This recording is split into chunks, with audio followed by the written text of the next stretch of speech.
Any particular reason that New Zealand is being so consistent in the last 2 years?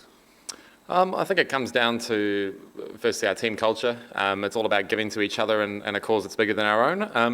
And then I think it also comes down to the boys sticking to their processes individually. We obviously have a lot of trust in each other and we all play our games differently.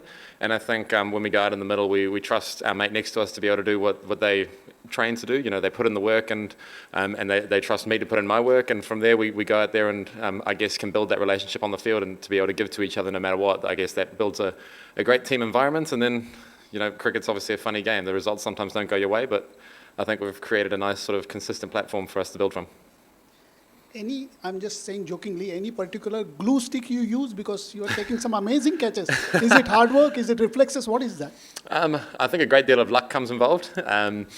You know, I wish I could say that I've got a special little glue tag that I use, but unfortunately that's not the case. If anything, my palms are more sweaty than anything else. So, yeah, you know, it's obviously comes down to a lot of hard work and doing the basics as much as I can, and then sometimes luck just plays a good part in it.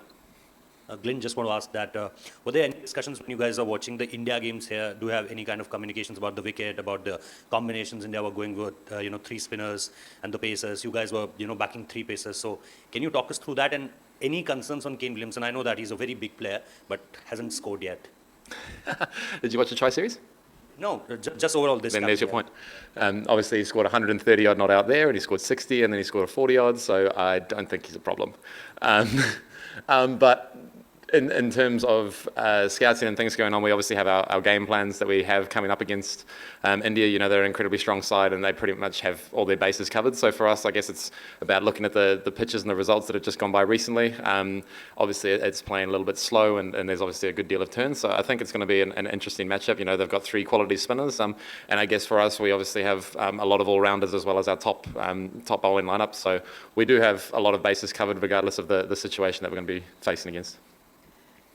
Ever since Mike Atherton and Nasser Hussain's podcast went viral, there's been a lot of talk about India having an unfair advantage due to being in one venue. You yourselves have flown from Pakistan to here. Has there been any talk about this in the dressing room? I mean, are you focusing on that at all? What are your thoughts on it? No, for us, there's no focus on anything like that. Obviously, a tournament draw is what it is. And, you know, we have a no excuses mindset to be able to come out to a tournament. You're dealt the hand that you're dealt. And, you know, the facts of the matter is India has been dealt that hand and we've been dealt our hand. And, you know, we're never going to complain about what we get and we'll just do the best with what we've got. Is this seemingly inconsequential game gives you like a catch-22 situation for the captains? Do you want to keep the momentum going on without changing the playing 11, or do you think that back-to-back matches, not too many days before the semi-final, how do you deal with that kind of situation as a captain? Well, I guess if you look at rain being a factor in Pakistan at the moment, and no particular days for playing a game that's rained off. There is a reserve day. Oh, how good! You know, obviously finishing in the top spot goes with a great deal of confidence going into the semi-finals. But at the end of the day, we always in a tournament like this go out to win every game possible, and momentum is a strange thing in cricket, especially. So, you know, we're obviously going to go out there, play every ball as it comes, but put our best forward no matter what. Glenn, Virat Kohli will be playing his 300th ODI tomorrow. Is he somebody that you've sort of admired over the years? Would you followed him? Obviously, he's an incredible player. You know, and to know him a little bit personally myself is awesome. He's obviously an incredibly hard worker, and what he's done for the sport, but also for Indian cricket, and also people coming through the game as youngsters now is absolutely fantastic. And I think his legacy going forward will be remembered for a long time, inspiring a lot of people. And you know, 200 ODIs, that's a big feat, especially in today's age where one-day cricket isn't played as often as it used to be. So it's really cool for him.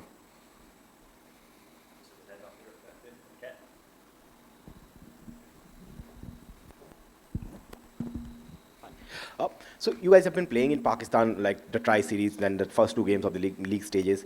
So now those conditions were a bit different compared to the condition over here, as you have mentioned in the, while answering a few of the other questions. So how important is that acclimatization process will be, because you guys haven't, this will be your first game on this pitch? I think the beauty of Pakistan is every pitch we've played on has been significantly different to the last, and I think that's been great preparation for us coming over to Dubai, knowing that the pitch is going to be different again. We've had a lot of different situations. We've had balls that have spun. We've had surfaces that have been flat and fast, boundaries that are small. Obviously, this ground presents itself with a different challenge of being potentially a little bit slower, more void of grass, and maybe a slightly slower outfield. So I think we pride ourselves on trying to be as adaptable as possible. It doesn't necessarily mean everything is foolproof and that we're always going to come out on top, but I feel like we've got a lot of bases covered, and as I said, we give to each other no matter what. So to be able to come to a new situation and a new environment, we rise up to the challenge, and we always fight no matter what. Glenn, historically, New Zealand has had a good record against India in ICC tournaments, and I know it was a different format, but you were part of the team that won 3-0 in India.